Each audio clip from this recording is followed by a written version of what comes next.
Turkish ring এর collection নিয়ে চলে এসেছি আজকে আপনাদের জন্য এক্সক্লুসিভ কভারেজের উপর আর একদম নতুনত্ব ডিজাইনের উপর পেয়ে যাচ্ছেন আপনারা।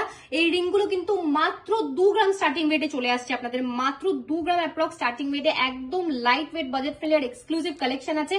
আমরা বলবো এগুলো কিন্তু একদম লিমিটেড স্টকের কালেকশন আছে, যেহেতু কতটা এক্সক্লুসিভ ডিজাইনের উপর পেয়ে যাচ্ছেন আপনারা, তাই নিতে হলে চলে আসুন আমাদের সব পার্বতী জুয়েলার্স, কাছাপাড়া গান্ধী মোড়, একদম ফুড প্লাজার পাশে। আমাদের স্ক্রিনে দেওয়া বুকিং নাম্বারে কন্ট্যাক্ট করে আপনারা প্রি বুক করেও চলে আসতে পারেন। ফার্স্টের কালেকশনটাই চলে আসি, এক্সক্লুসিভ একটা টার্কিশ রিং এর কালেকশন হয়ে যাচ্ছে, আপনারা দেখে নিতে পারেন। এই কালেকশনটা আপনারা পেয়ে যাচ্ছেন অ্যাপ্রক্স 40,600 রুপিস স্টার্টিং প্রাইসে। এই টার্কিশ রিং এর কালেকশনটাই চলে আসি, একদম নতুনত্ব একটা ডিজাইন হয়ে যাচ্ছে, খুবই লিমিটেড স্টকের আইটেম আছে আমরা বলবো, তাই এই ডিজাইনটা আপনারা পেয়ে যাচ্ছেন অ্যাপ্রক্স 2.7 গ্রাম স্টার্টিং ওয়েটে। এক্সক্লুসিভ কভারেজের উপর একদম নতুনত্ব ডিজাইনের উপর পেয়ে যাচ্ছেন এই রিং এর কালেকশনটা, আপনারা দেখে নিতে পারেন। এই রিংটা আপনারা পেয়ে যাচ্ছেন অ্যাপ্রক্স 2.8 গ্রাম স্টার্টিং ওয়েটে, মাত্র 2.8 গ্রাম স্টার্টিং ওয়েটে পেয়ে যাচ্ছেন এই টার্কিশ রিং এর কালেকশনটা।